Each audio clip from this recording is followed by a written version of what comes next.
자, 오늘은 수전절 4일째 된 날입니다. 오늘은 2023년 12월 11일 기슬레브월 28일입니다. 오늘 수전 4일째 되죠? 기슬레브월 28일입니다. 9월 28일이라는 것입니다. 그래서 오늘의 달 모습은 이렇게 생겼습니다. 자, 오늘 수전절 4일째 됐습니다. 벌써 수전절이 절반이 이제 다 왔습니다. 수전 절반이 다 왔다는 것입니다.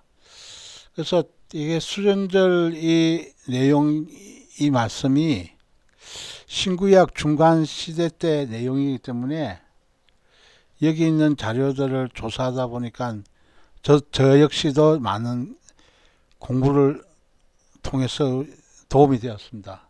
그래서 오늘 이 말씀을 통해서 우리들이 이 수전절 4일째는 또 어떤 말씀이 또 나올 것이 궁금할 것입니다. 저도 준비하면서 제가 많이 은혜를 받았습니다. 이 수전절 4일째는 자, 수전 4일째는 우리가 그림을 통해서 또 보겠습니다. 여기서 어린아이가 그 가운데 그 불 붙이는 촛대를 해가지고 불을 오른쪽에서 왼쪽으로 이렇게 불 붙인다 그랬죠. 히브리 글자 쓰듯이 우리는 그 글자를 왼쪽에서 오른쪽으로 쓰지만 히브리는 글자를 오른쪽에서 왼쪽으로 씁니다. 그래서 네 번째 불을 붙이고 있는 중입니다. 첫 번째, 두 번째, 세 번째 불 붙이고 네 번째 불 붙이고 있는 이 기간이 오늘이라는 것입니다. 오늘이 기슬레브월 28일입니다. 즉 종교력 9월 28일이라는 것입니다. 그래서 오늘 조금 전에 달력봤죠. 달력봤는데 그래서 오늘이 바로 그 중간 시기가 되죠. 중간 시기가 되는 것입니다.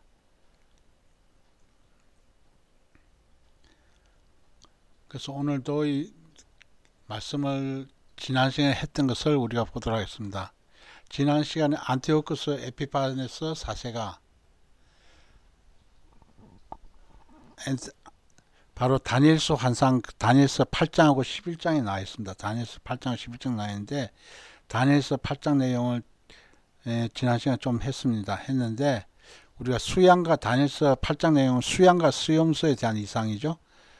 바로 벨사살 왕 3년 때 그 다니엘이 노년에 그 엘람도 수성에서 있었어요. 수산성에 있었는데 이상을 볼 때는 바로 을레 강변에 있었다고 했습니다.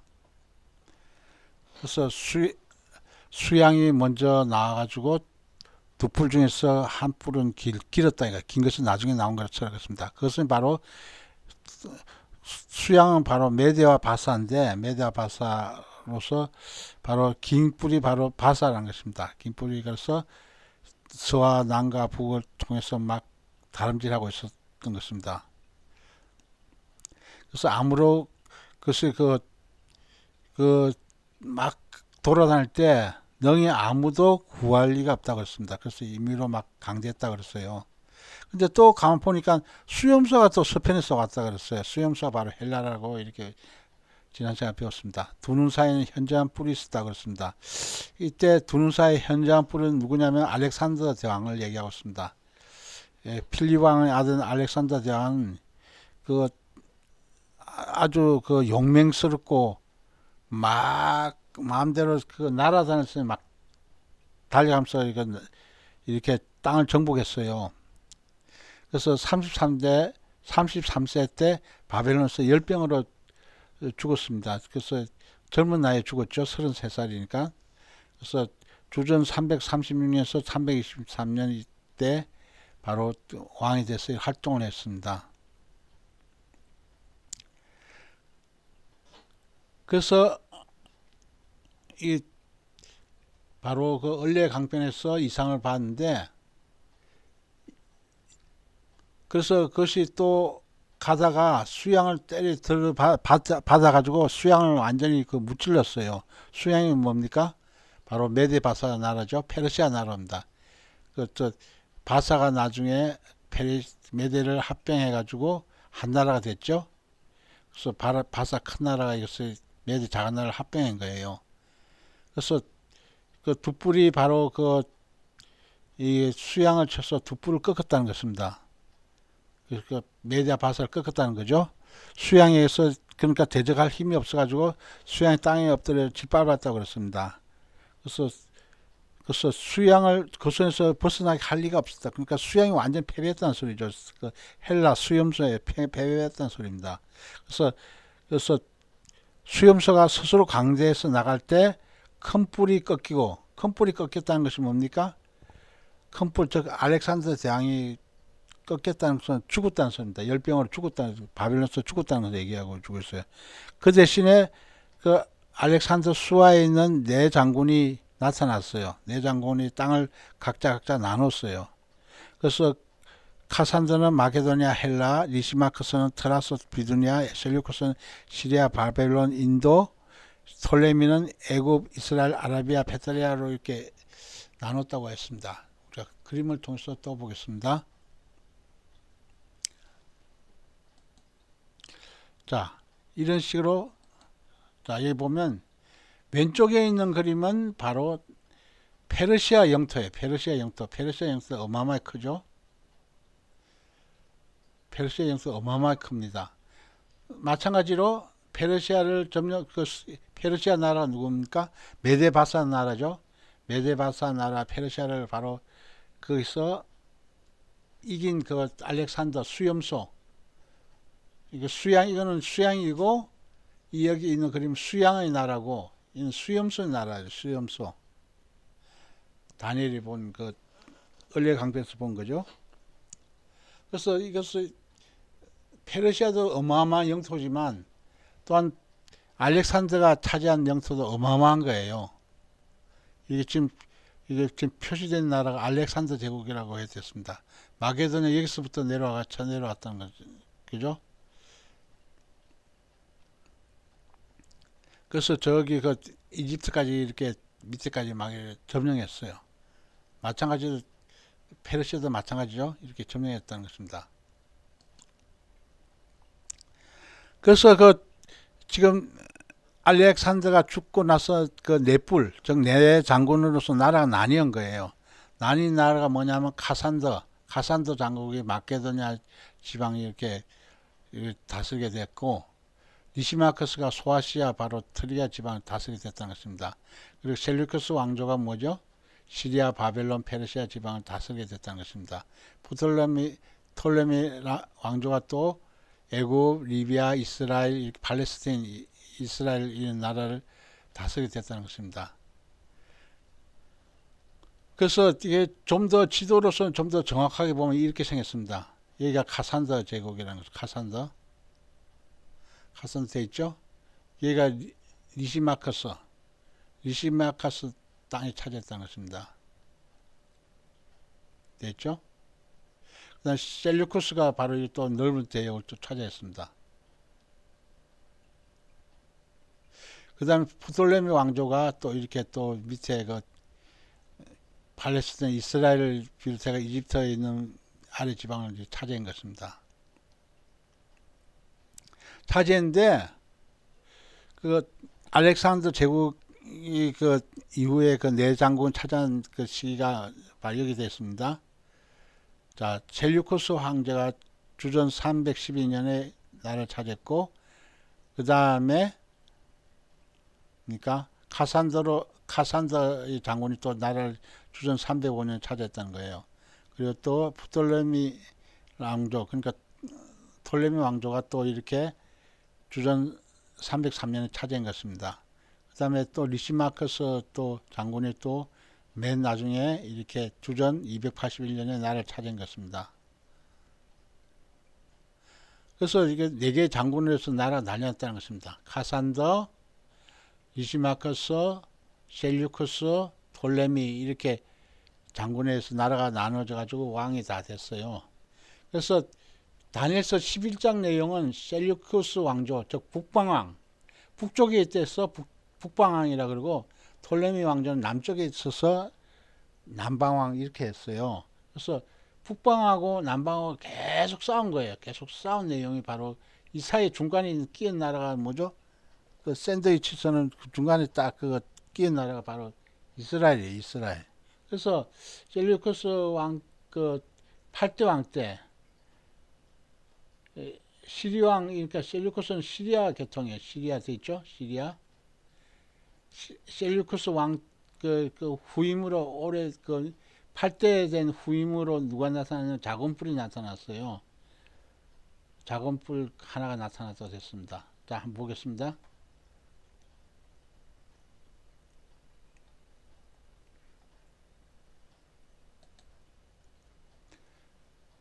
자, 다음 글 한번 볼까요? 자, 여기 보면 작은 뿔의 이상에서 나왔습니다. 작은 뿔의 이상에서 보면 그중 한 뿔, 그러니까 네 나라 중에서 한 뿔, 즉 북방 시리아 왕 셀류커스 그 계통에서 이렇게 북방이라는 것입니다. 북방 그 시리아 왕 셀류커스에서 또 작은 뿔이 나타났다는 것입니다. 또 작은 뿔이 뭐냐면 시리아 8대 왕이었던 그 안티오코스 4세 에피파네스가 작은 뿔로 이렇게 표현했어요. 시리아 8대 왕 안티오코스 에피파네스 우리들이 처음에 그림을 통해서 봤죠. 자, 다시 보겠습니다.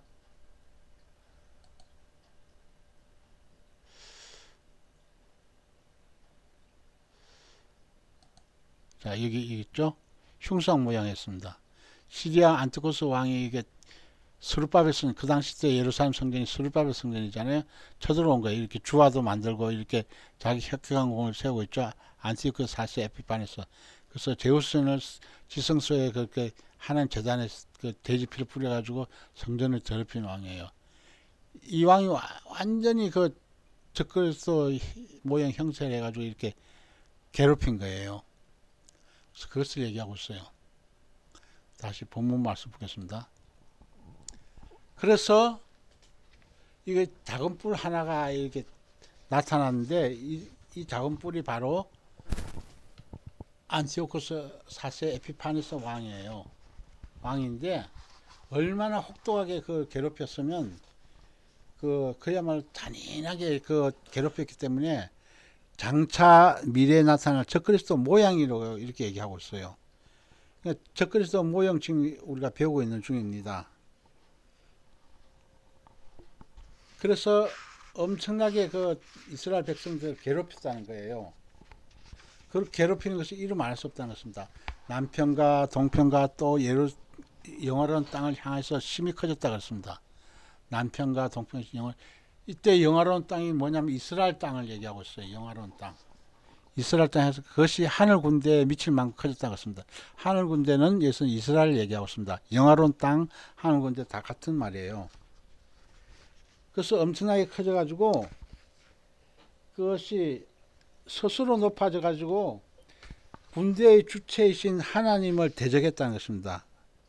군대의 주체이신 하나님을 대적해가지고 하나님께 매일 드리는 제사를 거치게 했다는 거예요. 그리고 성소를 파괴하고 그곳에 자기가 섬기는 헬라신을 그 제단에 쌓고 유대교에서 가장 싫어하는 돼지피로 제사를 지냈다고 했습니다. 그래서 성소를 크게 모욕시켰다는 거예요. 그래서 이스라엘 백성들이 가장 권위있게 지키는 모세 율법을 폐하고 할례도 못 받게 할 뿐 아니라 이방 생활을 유대인들이 자기들의 이방 생활을 유대인에 강요했다는 것입니다. 그래서 안티오코스 에피파네스 왕에게 불복종하거나 대항하는 사람들은 무조건 죽였다고 합니다. 그래서 이스라엘은 이 작은 뿔 밑에서 처참하게 파괴되고 또 파괴되었다는 것입니다. 그래서 이것이 우리 안티오코스 4세 에피파네스 이 왕이 장차 나타날 그 적그리스도 모형인 거예요. 그래서 우리가 적그리스도 모형, 우리가 마지막 때 적그리스도가 나타나지 않습니까? 바다에서 올라오는 짐승이 뭐죠? 적그리스도고 땅에서 올라오는 짐승이 바로 거짓 선지자라고 우리가 요한계시록에 13장에 나와 있습니다. 그래서 여기서 보면 하늘 군대에 미치만 커져가지고 군대와 그 별 중에서 몇을 땅에 떨어뜨렸다고 그랬어요. 군대와 별 중에 몇을 땅에 떨어졌다는 소리는 뭐냐면 이스라엘 그 사람들과 또한 별 중에 별이란 것이 바로 높은 사람이거든. 종교적 지도자를 얘기하고 있어요.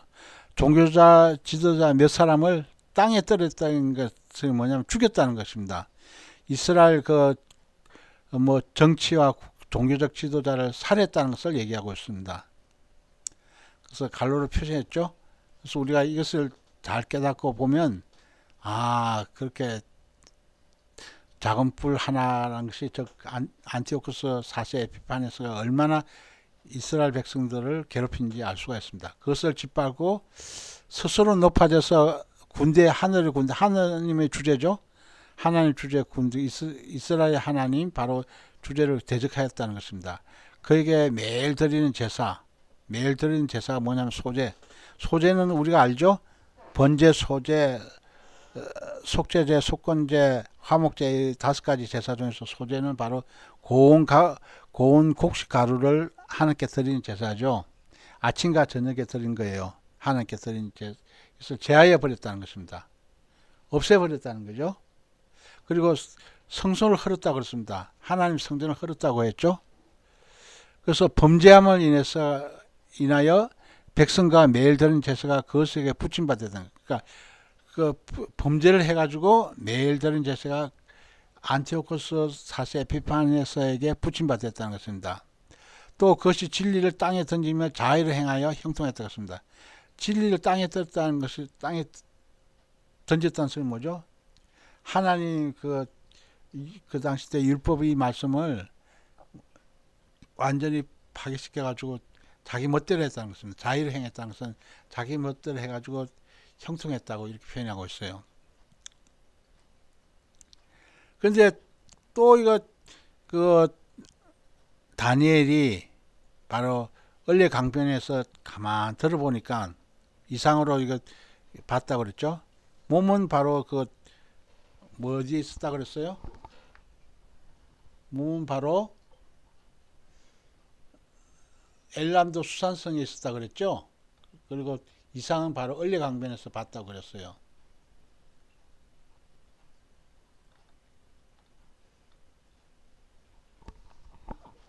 그래서 또 가만 들어보니까 또 거룩한 자가 말하더니 그렇습니다.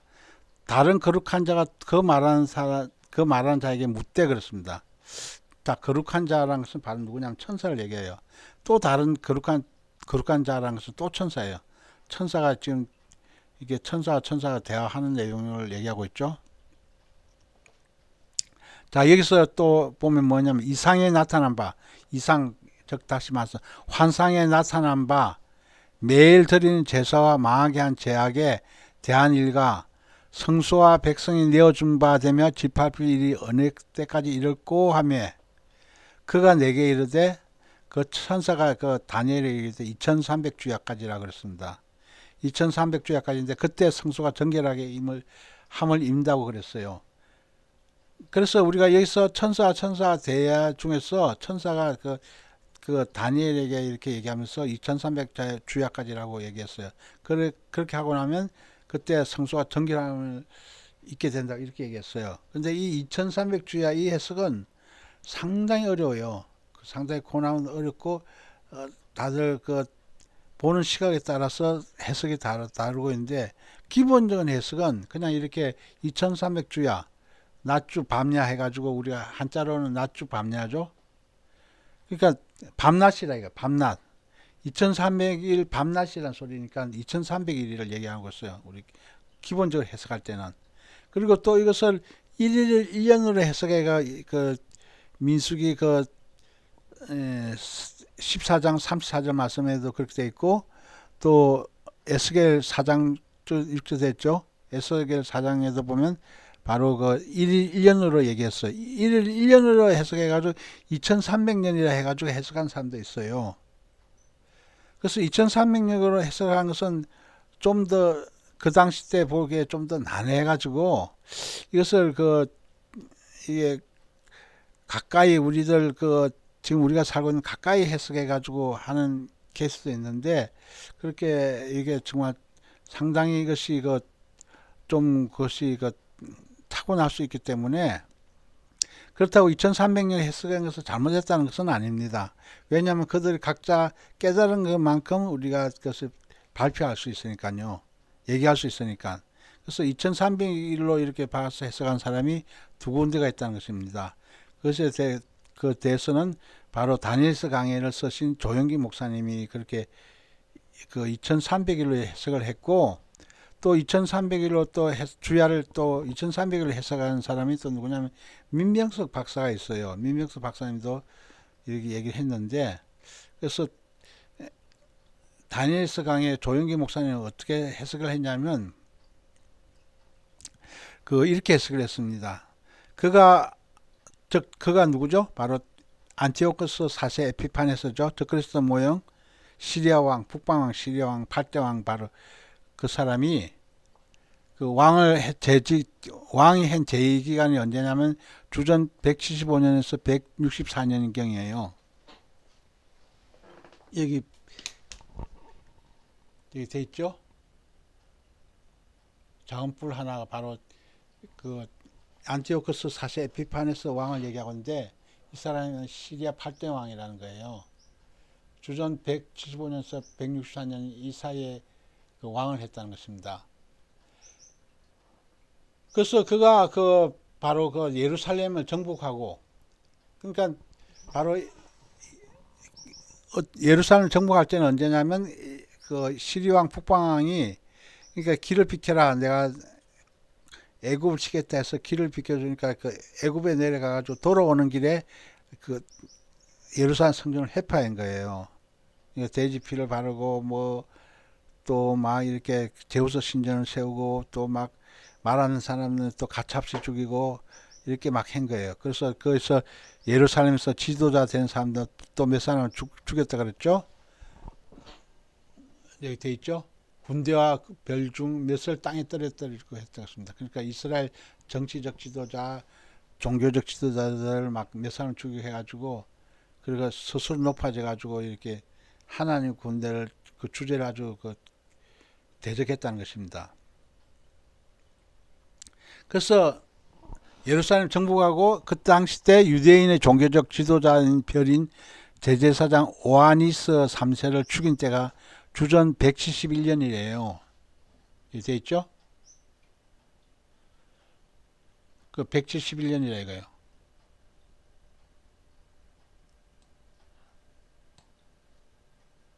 자, 쭉 표시해 거죠.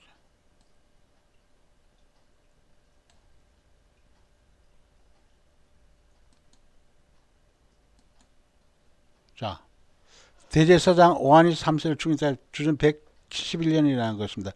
그 후 주전 167년 12월 25일부터 시작해가지고, 주전 167년 12월 25일부터 시작해가지고 청전에서 제사 드리는 일을 금했다는 것입니다. 그러니까 하나님 성전에서 제사를 금했다는 거죠. 그래가지고 3년 한 6개월 정도 제사를 못 드리게 되었어요. 그러고 난 후에 사자를 보내가지고 시리아 사자를 보내가지고 유대인들을 괴롭혔다는 것입니다. 그가 메디아에 가가지고 원정 가가지고 그곳에서 죽었다는 것이에요. 그때가 죽은 것이 바로 주전 164년이에요. 그래서 다니엘서 강에 이렇게 조영 목사님 기록되어 있는 것을 제가 좀 발췌를 했습니다. 왜냐하면 제가 역사적인 사건을 좀 잘 모르니까.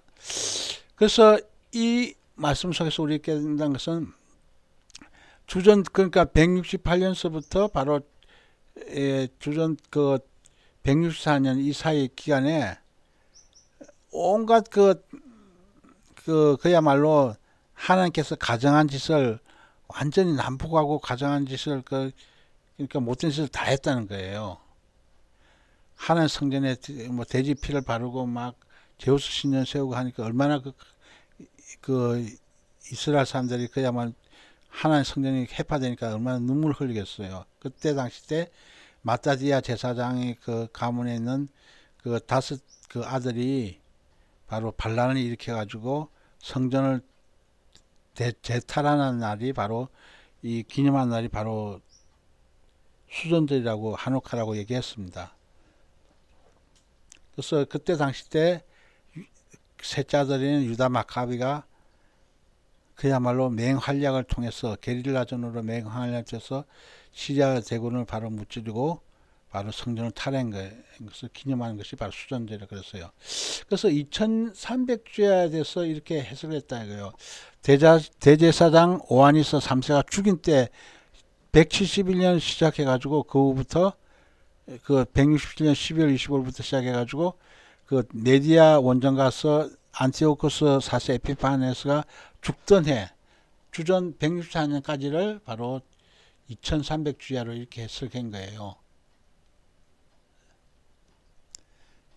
조영기 목사님은. 근데 이 바로 2300주야 돼 있죠? 2300주야 밤낮 이렇게 낮주 밤야 한자로 뜻은 그렇죠. 밤낮으로 이렇게 했다. 주야라는 것을 바로 밤낮이라는 거죠. 그래서 그 2300일을 바로 나누기 360일 했더니 1년을 360일 해가지고 나눠 봤더니 2300 나누기 360 했더니 6.388888년 이렇게 나와요. 그래서 반을 맺더니 6년 4개월 나왔어요. 6년 4개월 가까이 나왔다 이거예요. 돼 있죠? 그것이 뭐냐면 그가 이스라엘 정복한 때 이스라엘 그 정복했다 이거예요. 그래서 메시아가 죽는 날까지 낮수로 이렇게 했다는 거예요. 메디아에서 죽는 날까지. 메디아에서 죽었다 그랬죠. 메디아의 원정 가서 죽었다 그랬죠.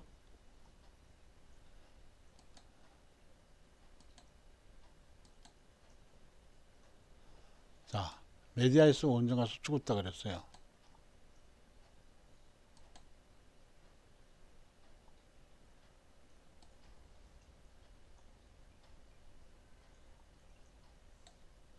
자, 그래서 이것을 그 계산해 봤더니 나름대로 이것이 계산해 봤더니 2300주야라고 다니엘스 강의 조영 목사님 것에 나왔어요. 그리고 민명성 목사님 이렇게 또 표현했어요. 2300주야를 2300일을 그가 예루살렘에 침입해 가지고 유대인이 종교를 말살하기 시작한 주전 171년부터 2300 시작됐다 그랬죠.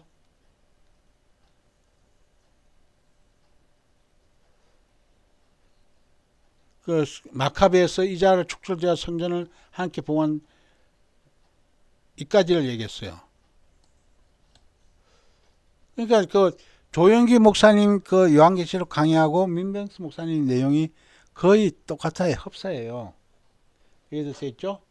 대제사장 오하니스 3세를 죽인 때가 주전 171년이라고 했어요. 마찬가지로 민병수 그 목사님도 박사님도 주전 171년경부터 시작해가지고 2300주에 시작이 돼가지고 마카베에서 이자 축출돼가지고 성전을 봉헌한 날 주전 164년 12월 164년 12월 달이 언제죠? 수전절이 바로 그 시작되는 날이잖아요. 그래서 12월 달이잖아요. 12월 달 겨울이잖아요. 그래서 163년 12월 달 원정 가서 거기서 죽었다는 것입니다. 그래서 죽은 것이 몇 월 달인지는 모르겠지만 하여튼 이게 민병성 목사님은 164년 12월 달, 즉 수전절날 한 방울밖에 한 병밖에 기름이 없을 때 이 기름을 그 밝게 비춰가지고 8일간 비쳤다는 거예요. 그래서 이 바로 조영기 목사님하고 민명선 목사님이 2300주야를 2300일로 이렇게 봐가지고 해석을 했는데 두 분 다 이렇게 해석하는 것이 거의 다 똑같은 시기라는 거예요. 그렇지만 2300년으로 해석하게 되면 어떻게 되냐면 우리들이 살고 있는 시대에 나와요. 우리들이 살고 있는 시대가 왜냐하면 지금 우리들 2023년에 살고 있잖아요. 그러니까 그 이때 일어난 사건이 언제예요?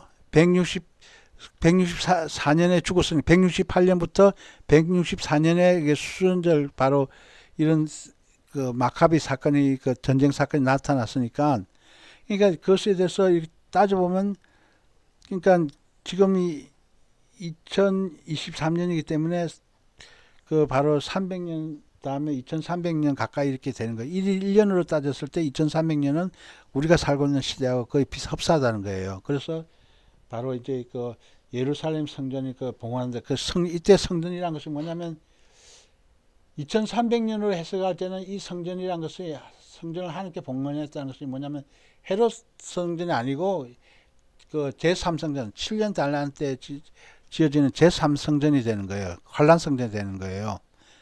그러니까 환란 성전 우리가 볼까요? 그림 한번 볼게요.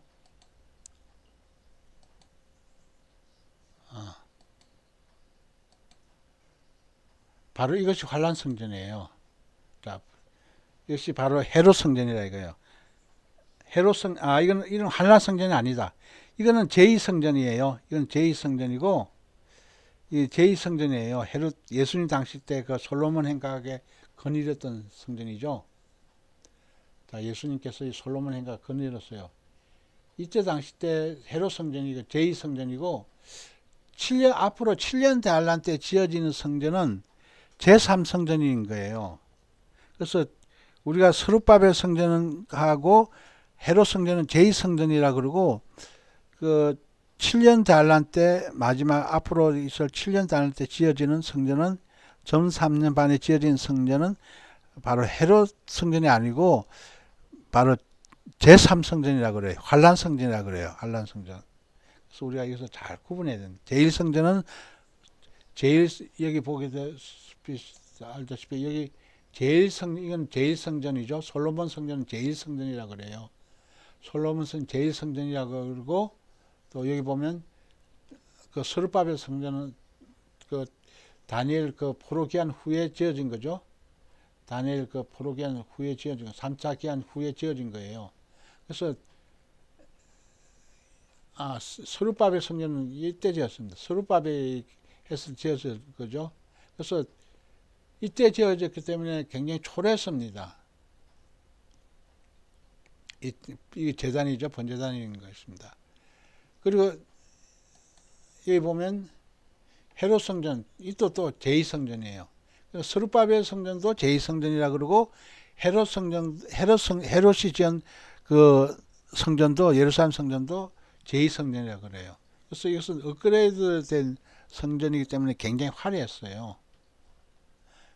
그러니까 이때 당시 때 바로 예수님께서 솔로몬 행각에 건너리서 하신 말씀이 바로 수전절 때 내용이잖아요.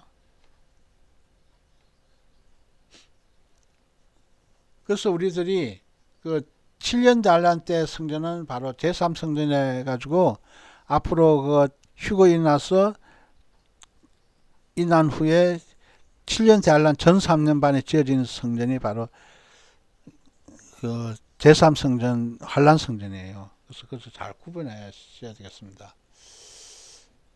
그래서 오늘도 이렇게 바로 그 내용을 배웠습니다. 작은 불에 대한 이상의 내용을 배웠는데, 근데 제 2300주야의 해석은 굉장히 상당히 어려워요. 각자 이게 또 안식교 재단에서 가르치는 거는 그 배제했습니다. 그들은 1844년 또 이렇게 해서 뭐 이렇게 얘기하는데 그것은 좀 너무 내용이 좀 황당해서 그냥 이렇게 그 좀 배제시키고 우리들이 조영기 목사님, 민명수 목사님 그 2300주일 그냥 2300일로 해석한 그 견해를 따랐어요. 그리고 또 어떤 사람은 혹자는 1년으로 해가지고 2300년을 계산하다 보니까 우리 시대에 가까운 때 바로 성전이 지어진다고 이렇게 나왔어요. 그래서 우리들이 이 말씀이 누가 옳고 그르건 우리가 주님 앞에 가면 자세히 알겠지만 우리가 이 2300주야 해석을 이렇게 하루 1년으로 해버리면 이 성전 봉헌한 것이 그 제3성전이 봉헌한 것이 돼버려요. 1년을 해석할 때 그러면 2300년이 되죠. 2300년을 해석하게 되면 이 성전은 제3성전 환란 성전이 되어버려요. 그 탄을 봉헌하는 것이. 그래서 이것은 바로 그 조영기 목사님이나 민명선 목사님은 그 대제사장 오한이서 3세를 죽인 때 주전 171년부터 시작해가지고 2003년 시작했다 그랬죠. 마카비 마카비가 이거 축조를 했다 이거요. 그래서 주전 164년 12월경, 그러니까 그 안티오코스 4세 에피파네스가 죽을 때, 죽는 해죠. 주전 164년 그 메디아에서 죽었다 이거예요. 메디아 원효가 죽은 해까지를 이렇게 해서 계산했어요. 그래서 우리들이 이 2300주야 해석은 우리가 이제 하늘나라에 가서 우리가 더욱더 자세히 배워야 되겠어요. 우리가 이 땅에서는 이 정도까지만 알면 되겠어요. 그래서 꼭 우리가 이 작은 뿔에 대한 이상을 하다 보니까 그 2300주야까지 이렇게 해석하게 됐어요. 왜냐하면 성경이 나와 있으니까, 다니엘서 8장이 나와 있으니까 제가 이것을 다뤘어요. 그래서 다니엘서 강의 민명성 목사님 내용, 이것을 종영 목사님 그거 해서 이렇게 다뤘어요. 그래서 꼭 우리들이 2300주야가 지나게 되면 하나님 성전을 봉헌한다 이거예요. 그것이 봉헌하는 것이 과연 그때 수전절, 유다 마카비가 수전절에 바로 그 성전을 되찾았을 때 바로 그것을 얘기하는 건지, 그때를 2301을 얘기하는 건지, 아니면 우리가 그 제3성전 환란성전 때 이렇게 하나님 성전 봉헌하는 것은 우리가 하나님 앞에 가서 나중에 우리가 또다시 우리가 열심히 잘 배워야 될 내용이에요. 우리 그 정도까지만 이해하면 되겠습니다. 기도하겠습니다.